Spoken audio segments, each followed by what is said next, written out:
Imagine que você tenha dois objetos. Um objeto A, que pode ser essa caneca aqui, e um objeto B, que pode ser essa canequinha aqui. E agora, você vai ceder a mesma quantidade de calor para esses dois objetos, que pode ser uma fonte de 1000 calorias, por exemplo.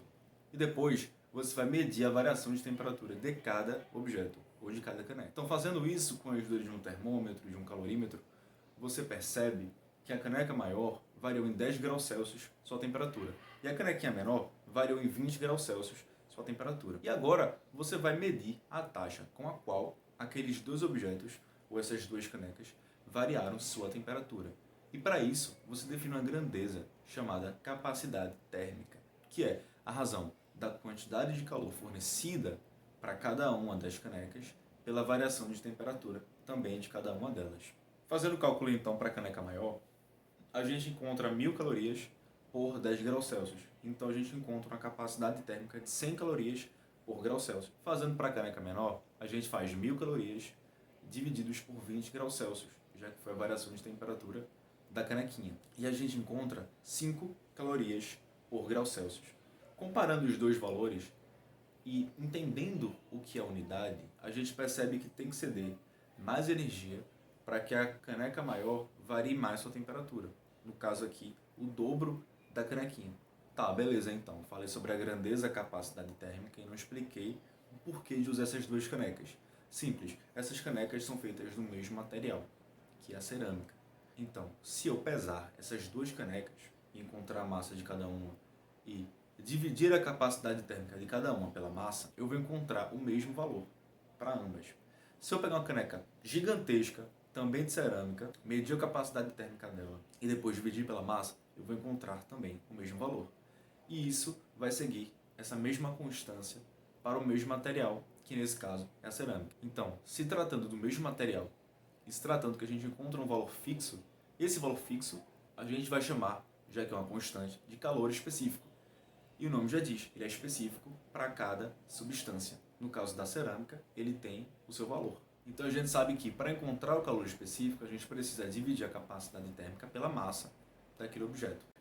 Então, se a gente quiser saber a quantidade de calor fornecida para algum objeto, já que nem sempre a gente tem como medir isso, a gente pode fazer pelo calor específico, sabendo a massa daquele objeto. Simples. Lembra que a capacidade térmica é a variação de energia, a variação de calor cedida para um objeto dividido pela variação de temperatura?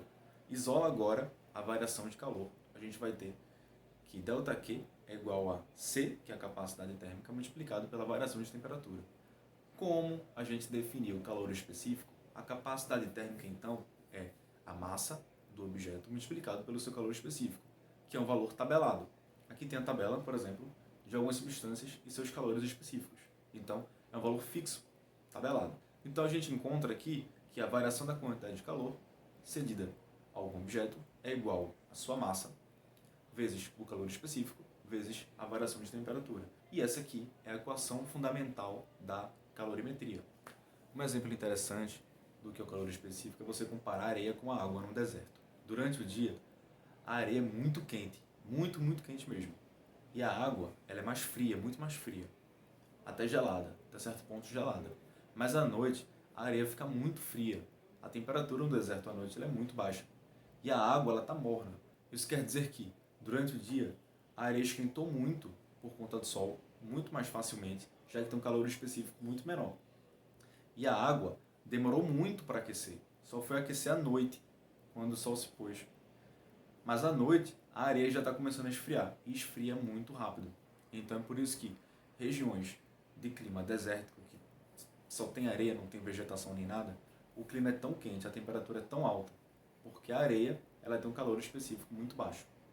Então precisaria de uma quantidade baixa de energia para poder elevar sua temperatura. É importante entender esses conceitos, não apenas a aplicação, a fórmula em si, porque o Enem trabalha muito com isso. Eu fiz uma questão que trabalhou diretamente com a ideia de calor, calculamos também a quantidade de calor, né? Usamos a equação fundamental da calorimetria, e ela está aqui no card, inclusive.